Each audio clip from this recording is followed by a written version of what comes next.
नमस्कार. आज आपण बघणार आहोत गव्हाच्या पिठाच्या एकदम खुसखुशीत आणि पौष्टिक अशा गोड पुऱ्या. ह्या पुऱ्या महिनाभर टिकतात. जर तुम्ही एकदा बनवला तर महिनाभर स्टोर करू शकता. एवढ्या छान या पुऱ्या आहेत. विशेष म्हणजे खायला खूप छान अशा लागतात आणि मुलांना नक्कीच आवडतील एवढ्या छान या पुऱ्या असतात. तर त्यामुळे चला मग माझ्यासोबत एकदम झटपट अशी रेसिपी बघणार आहोत. तर त्यासाठी हा व्हिडिओ तुम्ही शेवटपर्यंत पूर्ण बघा.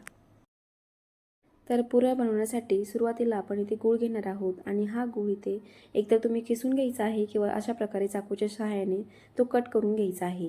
तर अंदाजे इथे मी एखादा वाटी हा गूळ इथे किसून घेतलेला आहे आणि तो आता अशा प्रकारे एका पातेल्यामध्ये घालून घेत आहे. त्यामध्ये मी अर्धा कप पाणी घालून घेत आहे. आता आपल्याला हा गूळ छान पाण्यामध्ये छान व्यवस्थित असं विरघळून घ्यायचा आहे, जेणेकरून आपल्याला पुरीचं जे पीठ भिजवायचं आहे ना, तर ह्या पाण्याने आपल्याला भिजवता येईल.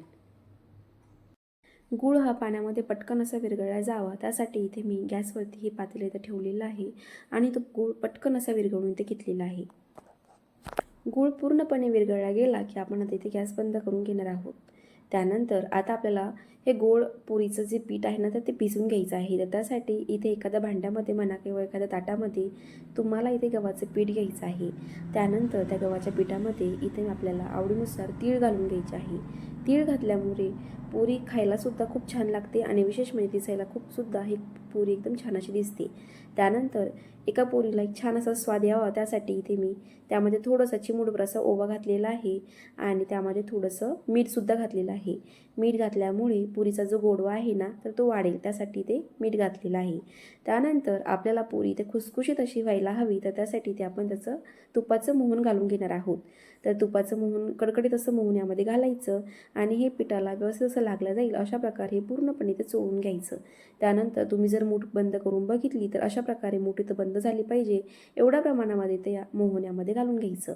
त्यानंतर आता जे आपण पाणी विरघळून घेतलेलं होतं गुळाचं तर ते पाणी आता आपल्याला यामध्ये घालून घ्यायचं आहे.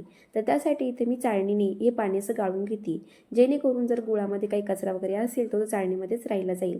तर इथं अंदाजे असं हे पाणी मी ह्या पिठामध्ये घातलेलं होतं. तुमच्या अंदाजानुसार तुम्ही हे पाणी या पिठामध्ये घालून घ्यायचं व छान याचा घट्ट असा गोळा इथे भिजवून घ्यायचा. शक्यतो गुळाचं जे पीठ असतं ना ते थंड झाल्यानंतर आळून येतं. तर त्यामुळे तुम्ही गोळा बांधत असताना शक्यतो घट्ट असंच बांधा. जेवढं घट्ट बांधसाल ना तर तेवढी ती पुरी खुसखुशीत अशी येते. पण थंड झाल्यानंतर हे पीठ थोडंसं कडक येतं. त्यासाठी गोळा बांधल्यानंतर हे पीठ पटकन झाकून असं ठेवायचं. त्यानंतर तयार झालेल्या ह्या पिठाचे मी 2 भाग करून घेत आहे आणि एका भागाची आता इथे पोळी लाटायला घेणार आहे. तर पोळी लाटत असताना आपण एकदम पातळ अशी पोळी ते लाटून घेणार आहोत. आपल्याला पुरी एकदम खुसखुशीत आणि महिनाभर स्टोअर करायची आहे तर एकदम पातळ अशी जी पोळी लाटायची आणि त्या पोळीला आपल्याला हव्या त्या आकाराचे काप देऊन घ्यायचे आहे.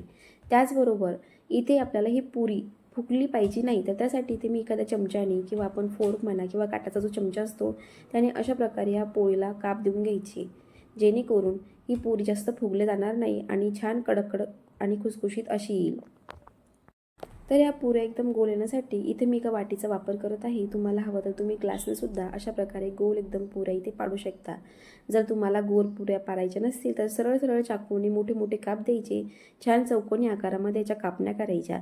त्यासुद्धा दिसायला खूप सुंदर अशा दिसतात. तर आता आपल्याला जो गोल भाग आहे पुरीचा तो इथे एका ताटामध्ये काढून घ्यायचे आहेत आणि बाहेर राहिलेल्या ज्या मोडक्या तोडक्या कापण्या आहेत ना त्याचा परत एकदा गोळा तयार करून परत इथं लाटून घ्यायचा व हव्या त्या आकारामध्ये अशा प्रकारे कट करून घ्यायचं. तर इथे दोन्ही गोळ्यांच्या छान मोठ्या मोठ्या पोळ्या लाटून पातळ अशा पोळ्या लाटून आपण इथे पुऱ्या इथे तयार करून घेतलेल्या आहे. आता आपल्याला ह्या पुऱ्या छान तळून घ्यायच्या आहे. तर तळून घेण्यासाठी सुरुवातीला तेल असं कडकडीत असं तापलेलं असावं. पुरी घालत असताना तेल शक्यतो कडकडीत तापलेलं असावं. पुरी घातल्यानंतर तुम्ही गॅस मध्यम करायचा आहे व त्यानंतर पुरी एकदम कडक होण्यासाठी मध्यम ते कमी गॅस करून पुरी व्यवस्थित अशी तळल्या गेल्यानंतर तिला कडक तयार करून घ्यायचं. असं जर तुम्ही केलं तर तुमची पुरी एकदम खुसखुशीत आणि कडक अशी येते. म्हणजे डब्यामध्ये ठेवली ना तरीही ती जशी तशीच राहते. जर तुम्ही सुद्धा आखाड महिना अजून सुद्धा तळलेला नसेल आणि तुम्हालाही आखाड तळायचाच असेल ना तर अशाच प्रकारे तळा. एकदम पौष्टिकरित्या तुम्ही सुद्धा तुमच्या मुलांना एकदम सोप्या पौष्टिक आणि खुसखुशीत विशेष म्हणजे गव्हाच्या पिठाच्या अशा ह्या पुऱ्या खाऊ घालायला द्या. तर एकदम खुसखुशीत अशा ह्या गोड पुऱ्या आपण तयार करून घेतलेल्या आहे. त्या छान थंड झाल्यानंतर मग मी ते पॅक बंद डब्यामध्ये ठेवणार आहे. हा व्हिडिओ तुम्ही जर बघितला असेल आणि तुम्हालाही हा व्हिडिओ आवडला असेल तर प्लीज माझ्या चॅनलला लाईक, शेअर आणि सबस्क्राईब करायला अजिबात विसरू नका. त्याचबरोबर माझ्या चॅनलचे नोटिफिकेशन मिळण्यासाठी तुम्ही ते बेल आयकॉनला सुद्धा प्रेस करा. त्याचबरोबर तुम्हाला जर ही रेसिपी आवडलीच असेल ना तर प्लीज कमेंट करून मला नक्की कळवा.